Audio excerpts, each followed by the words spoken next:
روایات میں آتا ہے کہ عیسیٰ علیہ الصلوۃ والسلام ایک دن چلے جا رہے ہیں، ظاہر ہے کہ آپ نے کوئی گھر نہیں بنایا تھا، آپ سیاحی کرتے تھے، ادھر سے ادھر جا رہے، ادھر سے ادھر جا رہے ہیں، بس کہیں لیٹ گئے کہیں بیٹھ گئے، اسی حالت میں ایک پیالہ آپ کا ہوتا تھا اور ایک آپ کی کنگھی ہوتی تھی، پیالے سے آپ پانی پی لیتے تھے، کنگھی سے ہاتھوں سے جو بالوں کو کنگھی کر لیتے تھے۔ اب ایک دن چلے جا رہے ہیں، کسی شخص کو دیکھا تو وہ کسی چشمے پہ بیٹھا، یہ اس طریقے سے پانی پی رہا ہے، یہ ہتھیلیاں کر کے، یہ چلو سے پانی پیا تو دیکھا غور سے، کبھی پانی تو یوں بھی پیا جا سکتا ہے، یہ پیالے کا وبال میں نے کیوں رکھا ہے، پیالہ پھینک دیا، پانی تو یوں بھی پی سکتے ہیں، یہ بنا بنا پیالہ اللہ نے، یہ شاہی پیالہ ہے، شاہی پیالہ اللہ نے دے رکھا ہے۔ اس کو کسی اللہ والے نے کہ یہ شاہی پیالے کی جو ناقدری کرتا ہے نا، مطلب چوری کرتا ہے، اسی ہاتھ سے چوری کرتا ہے، اللہ یہ شاہی پیالہ واپس لے لیتا ہے، کہا کہ ہاتھ کاٹ دو، یہ شاہی پیالہ ہمارا واپس دے دو، کیونکہ یہ شاہی پیالہ جب تمہیں دے رکھا تھا تم یہ ہمارے آگے ہاتھ پھیلاتے گڑگڑاتے، ہم اس تیرے شاہی پیالے کو بھر دیتے اور تیرے جو 2 وقت کی روٹی کا انتظام ہوتا، بجائے اس کے تم نے ظلم کر کے کسی جگہ چوری کی، لہٰذا یہ تم نے شاہی پیالہ تجھے دے رکھا، بھائی یہ پھیلاؤ ہمارے آگے، یہ پھیلانا تیرا کام ہے، اس کو بھر دینا ہمارا کام ہے، تجھے ہم سے اتنا بھی تعلق نہیں، جنہیں یہ ہاتھ بغیر مانگے دے دیے تھے، کیا رزق جو بغیر مانگے تجھے نہیں دے گا؟ لیکن تو ہاتھ تو اٹھا، تو شاہی پیالے کی ناقدری کے نتیجے میں ہاتھ کاٹ دیے جاتے ہیں، شاہی پیالہ اللہ واپس لے لیتے۔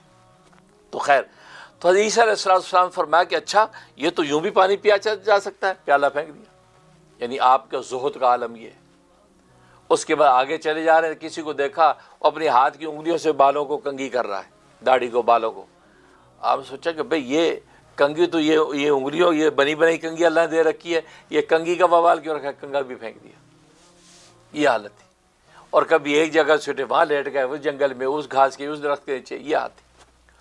تو حضرت نے ایک دن فرمایا دیکھو ہمارا کیا حال ہے کہ ہمارا اپنا کوئی گھر بھی نہیں ہے۔ تو حواری تڑپ گئے، کہا کہ حضرت آپ حکم فرمائیے، ہم آپ کے لیے گھر بنا دیتے ہیں۔ کہا بنا سکتے ہو، اس کے لیے تو پیسہ چاہیے۔ کہا جی پیسے کی کمی نہیں ہے۔ جہاں بھاگے گئے اور جا کے بوریاں بھر کے پیسے لے کے رکھ دیا، لو بھائی حضرت یہ پیسہ، حکم فرمائے۔ کہا کہ لیکن میں جہاں کہوں وہیں بنانا۔ کہ جی بات فرمائیے کہاں بنانا ہے؟ چلے حضرت دریا کے کنارے پہ گئے، کہا کہ وہ دریا کے جو نظر آ رہا ہے یہ دریا، اس کے بالکل سینٹر میں بنا۔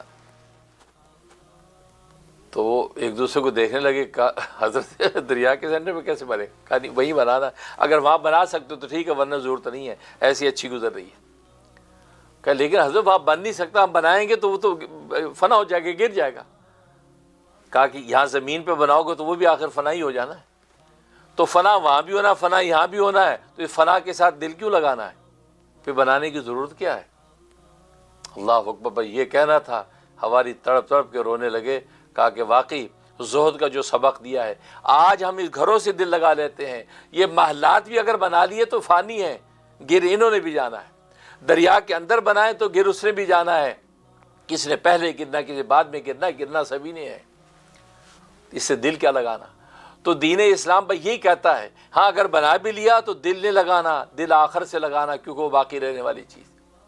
تو یہ نصیحت تو دین اسلام ضرور کرتا ہے کہ تکوینی نظام ہو یا تشریعی نظام ہو، اس میں نصیحت تو ضرور کرتا ہے کہ یہ دنیا فانی ہے، دنیا کے لیے اتنا کرو جتنا دنیا میں رہنا ہے، اس سے زیادہ کرو گے تو وقت کا ضیاع ہی ہے، کسب معاد تمہارا متاثر ہوگا۔ ہاں آخرت کے لیے اتنا کرو جتنا تمہیں آخرت کے اندر رہنا ہے، اس لیے کہ ظاہر ہے آخرت میں ہمیشہ ہمیشہ رہنا ہے، لہٰذا آپ کو وہاں زیادہ کرنا ہے۔